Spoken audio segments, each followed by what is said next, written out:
Hello Fast Fam, thanks for tuning in. I'm Craig Lieberman and I've been tinkering on cars since 1980. I've owned more than 40 cars in my life. Some were heroes, some were zeros. But never in my wildest dreams would I ever guess that 3 of my cars would go on to star in a motion picture franchise. My Supra, my GTR, and my Maxima all had starring roles in Universal's Fast and Furious movies. Over the next 3 years, I'd served Universal as a technical advisor.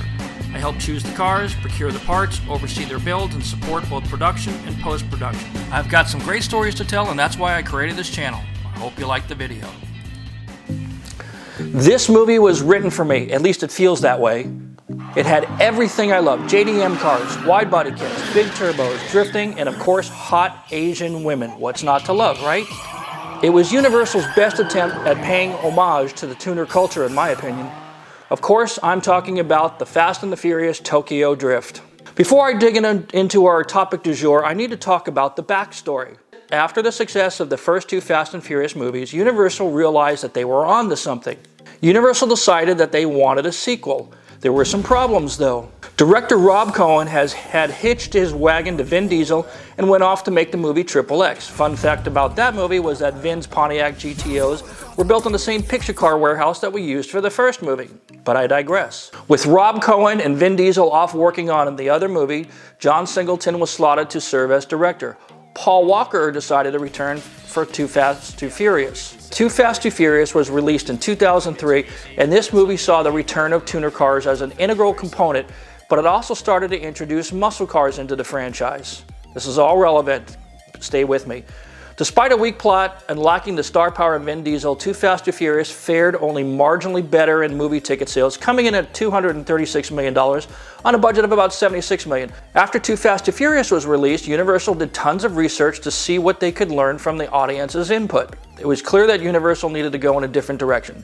In 2005, Universal saw an opportunity to capitalize on the growing interest in drifting and crafted a story around it. It was to be called Tokyo Drift. This was my favorite movie of the franchise, in case you haven't guessed. As we all remember, this movie features a young country bumpkin who gets arrested for street racing and doing other hood rat shit like crashing through homes that were under construction. So when the shit comes down, the parents of Sean Boswell decide to ship him off to Japan, basically the freaking global capital of illegal street racing.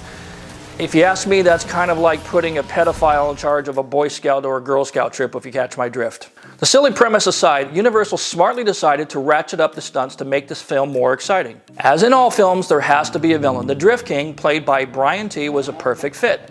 His car of choice, the Nissan 350Z. The 350Z was a good choice in my opinion. It was an underrated car, one that just didn't get the respect it deserved, at least not at that time.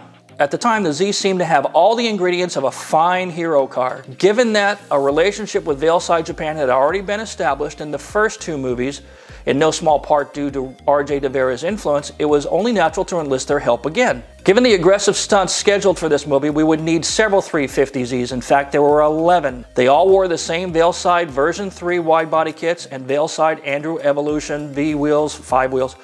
Size 19 by 11 in the front, 19 by 9 in the back. The stock Brembo brakes were retained and they were deemed adequate for our purposes. The 350Zs also had Valeside carbon hoods and Ganador side mirrors. Under the hood is where this beast came to life. An Australian company called APS provided a twin turbo setup and Magnaflow provided the exhaust system.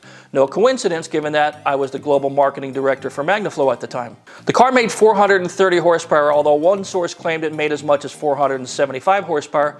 But with the engine stock internals, I'm not sure how safe that would have been if it were true. Suspension was limited basically to just RSR lowering springs, as we needed to reduce the wheel gap with that body kit. And beyond that, there wasn't much else except the Nismo limited slip diff, which made launching the car obviously a lot easier.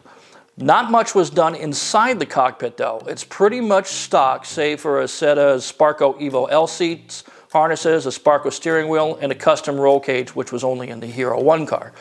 It's important to remember that only the Hero 1 350Z had the engine mods. This 350Z doesn't launch easily. The revs needed to stay up for the turbos, and it will shatter the rear tires. After all, it was built to slide, not to drag race. So there were some complications. Still, in an Edmunds test, it screamed to 60 miles an hour in about 5.7 seconds and ran the quarter mile in 13.2 at 114.8 miles an hour. The last 2005 stock 350Z that Edmunds tested took 5.9 to get to 60, 14 seconds to do 14.6 to do the quarter mile at about 99 miles an hour. With the 0 to 60 time only 0.2 quicker than stock and a quarter mile time nearly 1.4 seconds better, this is a car with more power than it can use on the launch. This is yet more proof that arguing about quarter mile times for cars that have big, heavy wheels, lowering springs, and low-profile UHP tires is a silly argument to have. But with the proper launch control and sticky tires, the twin-turbo Nissan 350Z would be running well into the 12s in the quarter mile. To go any faster, the car would need to shed some weight, change the suspension setup, and ditch the brick-heavy wheels. The Z had a couple of big scenes, as we remember, the first being the race with Sean in the parking garage. That garage, although portrayed to be in Tokyo, was really filmed at the Hawthorne Mall here in Southern California. Stunt driving for the film was done by Rhys Millen and Tanner Faust, both of whom are well-known globally. Stunt driving for the film was done by Rhys Millen, who was a drift coordinator, and Tanner Faust, both of whom are well-known globally. If you're wondering what happened to these cars after the movies, I have only snippets of information to share. The Hero 1 car was last reported in England, where it was up for sale for about $135,000 US. To my knowledge, it's still there. Ultimately, though, this was a great car for the villain. It was black, low, and aggressive looking. The 350Z was one of the best, second only to the amazing RX-7 that Han drove. It helped that there was a ton of drifting to show off what these cars could do. So how did Tokyo Drift do at the box office? Well, not so great. In fact, it was a disappointment. Here's the data. The first movie cost $38 million to make and brought in $211 million at the box office. Too Fast, Too Furious, on the other hand, cost $76 million to make and it brought in $236 million. Tokyo Drift cost $85 million to make and it brought in a measly $158 million, making it the worst performing movie of the franchise even by today's standards.